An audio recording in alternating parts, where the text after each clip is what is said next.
This is 7 National News, and in our top story, the UAE Vice President, Prime Minister and ruler of Dubai, His Highness Sheikh Mohammed bin Rashid Al Maktoum, inspected the progress of the final stages of the Dubai Parks and Resort project, which is the largest integrated theme park destination here in the Middle East. The project, costing over 10 billion dirhams, is spread across 25 million square foot of land, strategically located on the Sheikh Zayed Road between Dubai and Abu Dhabi. His Highness Sheikh Mohammed reviewed the plans and designs of what is to be a first-of-its-kind entertainment, tourist and family destination in the region. The project includes the Hollywood-inspired theme park Motion Gate, Dubai Bollywood Parks and Legoland, in addition to a water park catering to families and children.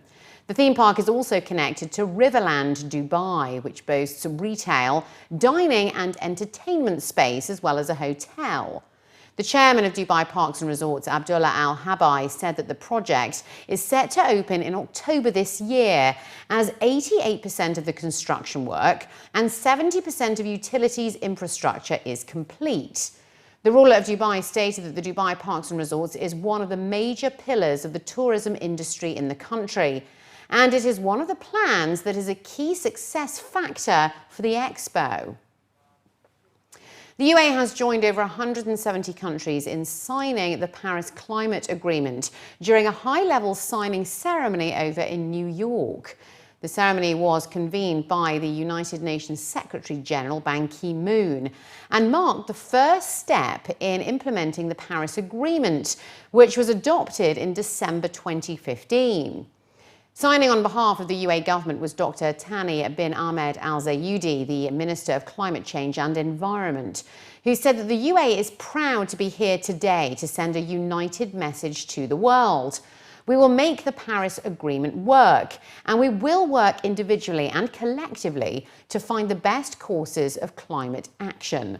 During his statement, he also outlined the voluntary steps that the UAE is taking to diversify its economy into knowledge-driven industries, particularly through the UAE Vision 2021, Green Growth Strategy and the Innovation Strategy. He stated that these comprehensive strategies and plans will not only yield emissions reduction benefits, but they will also help safeguard our economy for future generations. Starting in May of this year, parties to the United Framework Convention on Climate Change will begin a multi-year process of detailing the agreement to find fair and innovative ways to incentivize all countries, developed and developing, to reach their greatest ambitions. Expat workers will soon be able to sign job offers back home through Foreign Affairs and International Cooperation Service Centres to issue entry work visas. The announcement was made by Minister Ghobash, the Minister of Human Resources and Emiratisation, who stated that the Ministry of Foreign Affairs and International Cooperation, together with the Ministry of Human Resources and Emiratisation, have started making the necessary arrangements. Ghobash suggested that establishing such centres guarantees offering quality services to customers. He stressed the importance of starting such projects to be able to recruit workers into the UAE's private sector, which highlights their rights, duties and terms and conditions of employment, and all privileges that they are entitled to during the period of service, and of course presented in the language that they can understand. Ahmed Saeed Al-Dahiri, the Assistant Undersecretary for Consular Affairs at the Foreign Affairs and International Cooperation Ministry, added that the ministry shall open visa issuing centres in 3 phases. The first includes the opening of 4 centres in Sri Lanka, Indonesia, Kenya and Bangladesh. The second, which will be completed this year, will include the opening of 10 other centres, including 4 in India, and the others in Egypt, Tunisia, Lebanon, Senegal and Nigeria. While the third phase will start during the current and next year by opening 3 more centres in India and 3 in Pakistan, in addition to 2 more in Egypt and Nigeria. New import rules for cats and dogs will come into force later this year, with 13 breeds of dogs to be banned from coming into the country in order to protect against infectious diseases.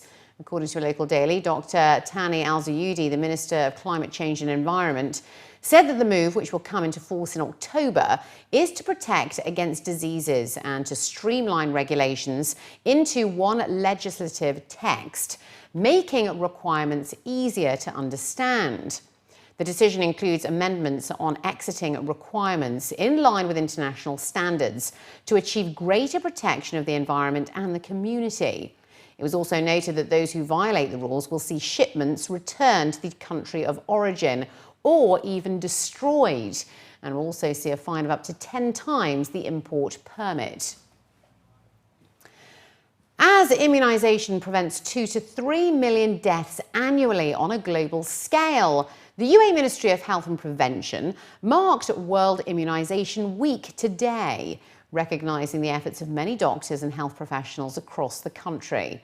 At a ceremony, the Ministry of Health and Prevention certified and awarded various doctors and health professionals for their contribution in ensuring successful national immunisation campaigns.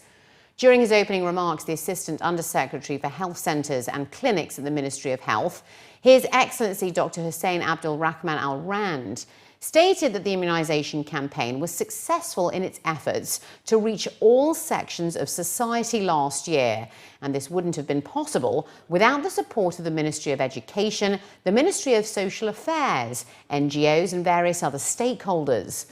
Furthermore, Dr. Al Rand also commended local communities that helped in raising awareness on the importance of immunisation, especially against measles. The campaign was carried out in all schools, health centres and clinics, which included the administration of DPT viral MMR against measles, mumps and rubella for children from 1 to 18 years old. The World Immunization Week this year is being held between the 24th and the 30th of April under the slogan of Close the Immunization Gap, while also trying to meet global vaccination targets by 2020. We, as Ministry of Health and Prevention, today celebrating the week of immunization as a part from WHO.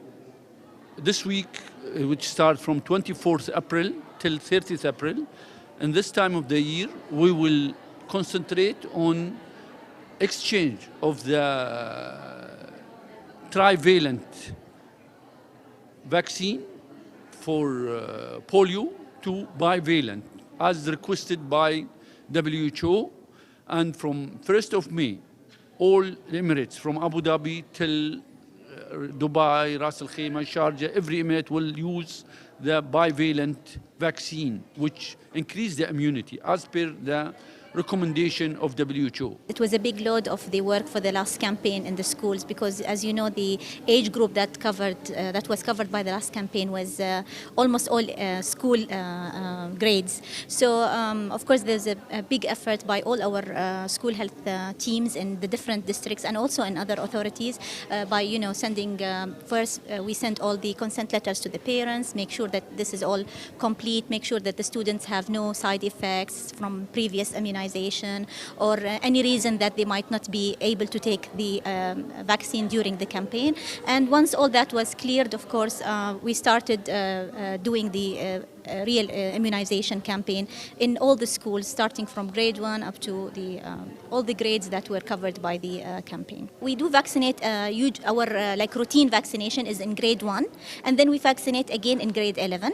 And this has been done for several years now. Of course, as you know, some new vaccinations are introduced, and some vaccinations were merged like in one vaccine. So this is our routine work. But when you come to a campaign, then the work is really extra, because in grade 1, for example, you are vaccinating the child for the routine, and then you're giving an extra dose of the vaccine to booster the immunity in the community itself. The Roads and Transport Authority saved about 8,100 tonnes of carbon dioxide last year. That's according to His Excellency Mata Al Tayer, the Director General and Chairman of the Board of Executive Directors of the RTA. Al Tayer made the announcement during the 3rd Energy and Green Economy Award. He stated that over the past 3 years, the RTA has accomplished 45 projects and initiatives related to energy and the green economy. It has introduced green building codes to world-class standards and is planning to obtain a LEED certification for the Route 2020 project. He added that the RTA is also aiming to convert all streetlights to LED technology by 2030, which will reduce the carbon footprint by more than 3,000 tonnes per year. Additionally, in 2015, the RTA launched the electric bus with a battery chargeable by up to 80% within less than 30 minutes, which can travel 200 kilometres and has a speed of 100 kilometres per hour. The RTA has also engaged in a pilot project for operating a bus powered by compressed natural gas and a project to measure the carbon footprint of vehicles in Dubai. It also successfully launched a trial run of environment-friendly hybrid taxi vehicles in 2008 and is looking to increase the fleet to as much as 50% by 2020, which have carbon emission rates of 30% lower than other vehicles. And finally, looking to other news now, thousands of people from the UAE community turned out to raise awareness for autism and took part in the 7th edition of the Camalicious Walk for Autism. To mark the Awareness Month, the annual walk looks to encourage the community to engage with children and adults and to also help them integrate into society.